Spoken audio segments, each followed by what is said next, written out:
Here is the 1998 Tiqa 2050. Yeah, so last year, before it went in the water, had all new interior, carpet, and a new tonneau cover. Year before that, we did full tune-up, prop shaft seals, stuff like that. So she's pretty well turnkey now. I had it polished this year, so everything is nice and shiny. It's actually above the scrub rail. So the scrub rail and above the white part, from just ahead of the WT decal, if I can get a shot of that line. See, there it is. That as up there is fiberglass gel coat, and everywhere back is vinyl. Just because I found that with my kids and their friends jumping in to go tubing, they were stepping a lot, like with their shoes or their Crocs or whatever, or dragging stuff over the side of the boat. And I have guys that vinyl my work vehicles, so I had them vinyl it, just so if it gets scuffed up, we can just peel it off and redo it, save the paint. So that Aquatherapy decal is actually a decal on top of white vinyl wrap. But every 2 years I redo the platform. It just comes off from underneath with a bunch of screws. I leave the brackets on the fiberglass and I just take the platform off when I put the boat away for the winter in my shop, and I just take the platform into the basement, sand it down, and refinish it.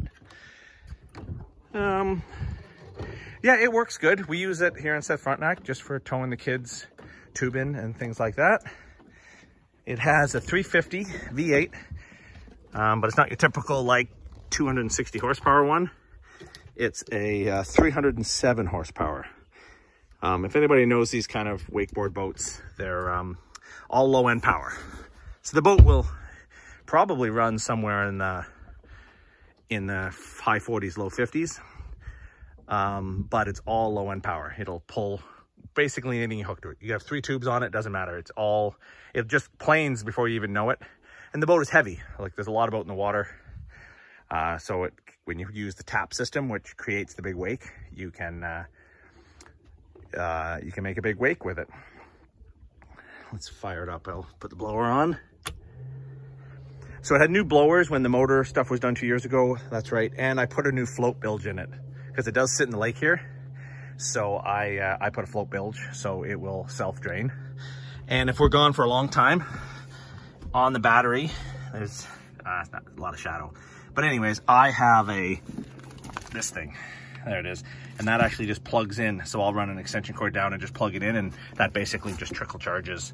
So the battery always stays charged. So if for some reason like the prop seal started leaking, it wouldn't just use the bilge till it killed the battery. It would literally pump and pump and pump till the bilge will wear out.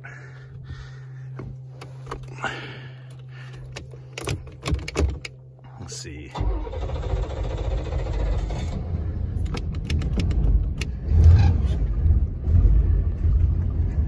There we go.